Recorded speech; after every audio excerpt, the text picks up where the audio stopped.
Это вторая часть моего проекта «Голоса после Майдана». Уже прошло 3 года. Прошло 3 года, мы спрашиваем людей. Как вы видите, мы не выбираем никого, мы снимаем на одном кадре, как обычно. И я не комментирую то, что вы слышите. Я просто даю возможность этим людям сказать то, что они хотят. Эделезе Дуралбесава. Воевали, чтобы было, ну, как в Европе живут. А у нас же, посмотрите, эти квартплата, все поднялось так, что дают всем субсидии. Миллионы людей под субсидии ходят. Субсидії, ви ж розумієте, що це субсидії. Так що вони ж смотрять на нас, що то змінилось. Коли зміниться, значить їм і там будуть вони раді за нас. Ми ж все віримо в правительство, що воно нам зробить. А воно щось не робить. Їм не вигідно робити, щоб вони то для себе роблять, а ви почекайте. Люди ж пускай, воно прийде потом, лучше жить, потом придет. Год, 2 или 3, куда, никто не знает. Они сейчас и живут, а большинство нищих людей, им надо ждать. А куда это будет, никто не знает. Так а почему вот пришла власть другая, а лучше жить не стали? Она пришла, а началась война сразу же. На Донбассе, Крым, вот это забрали. Вот это он уже, может, это причина в этом. Все время стреляют и стреляют. И сколько лет уже все добиваемся независимости. Добились. Нет, надо опять нас прижать к ногтю. И опять этот Путин хочет нас прижать. Подлец такой.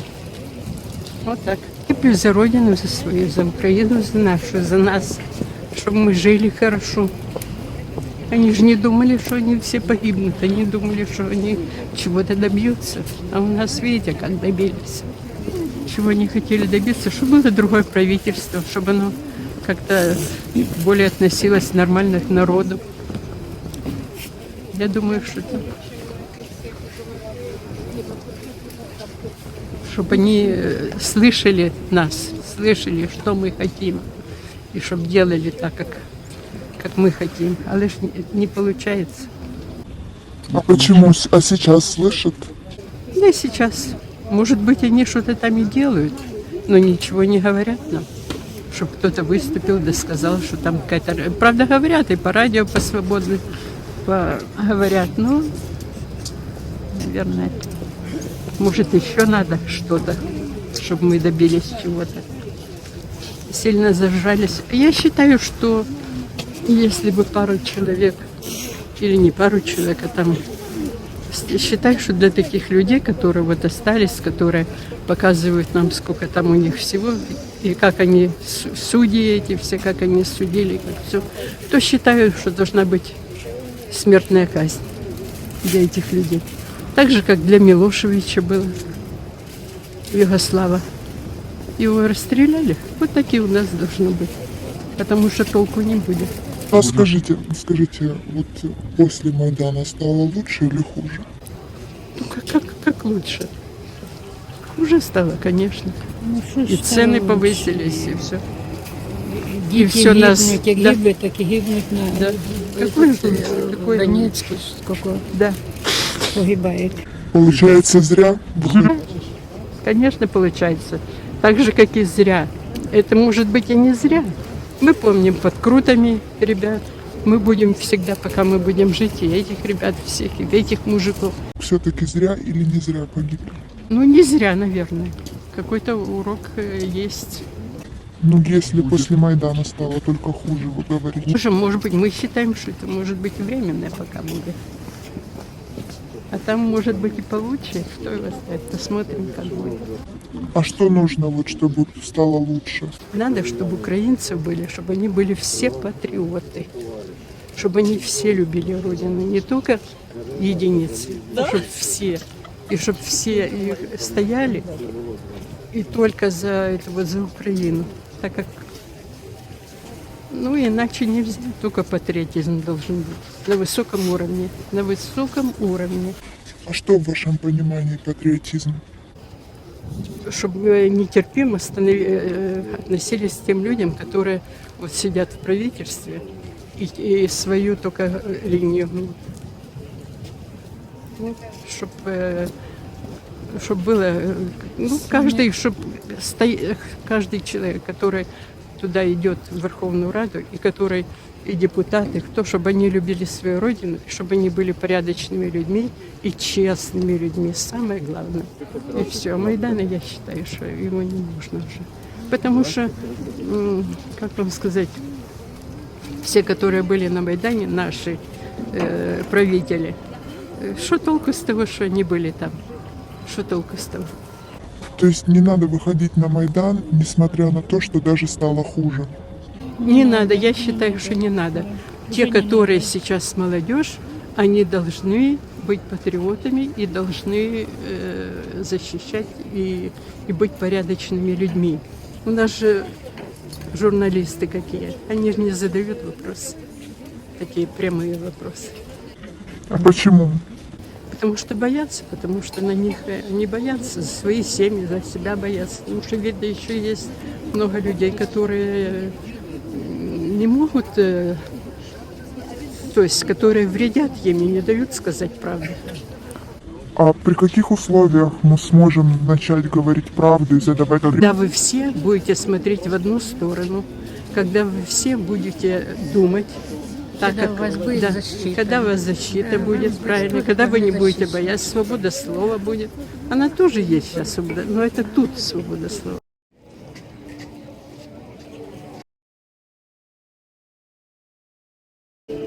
День поминають загиблих на Майдані. А что вы можете сказать по итогам Майдана? Слава Богу, що був Майдан, і хоч частково, але ми добились свого. Ми почали рухатися в правильному напрямку. Ми почали рухатися в правильному напрямку. Це довгий шлях. Він, можливо, навіть не на 10 років, а на 20 і на 50, але ми його почали. Слава Богу.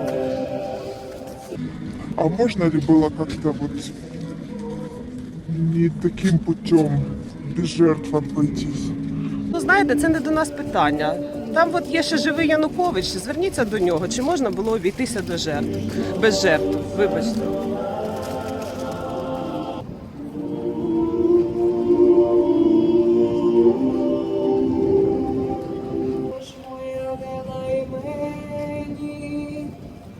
Мамко ж моя,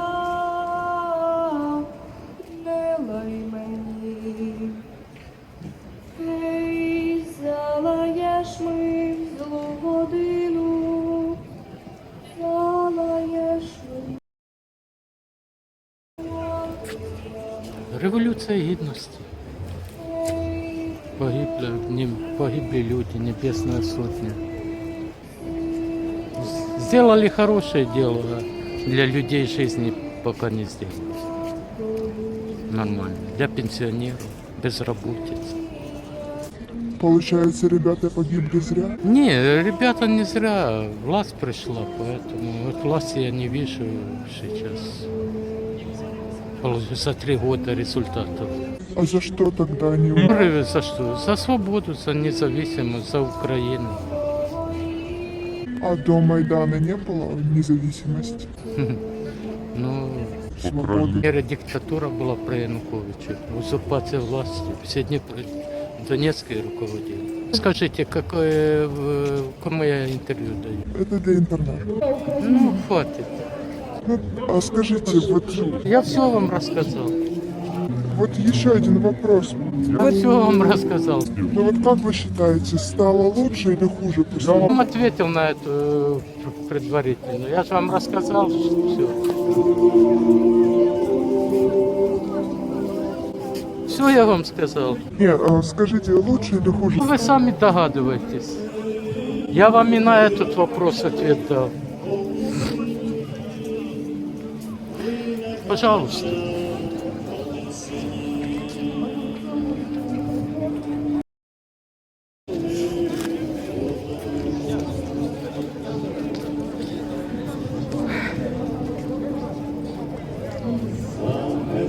батьківщину.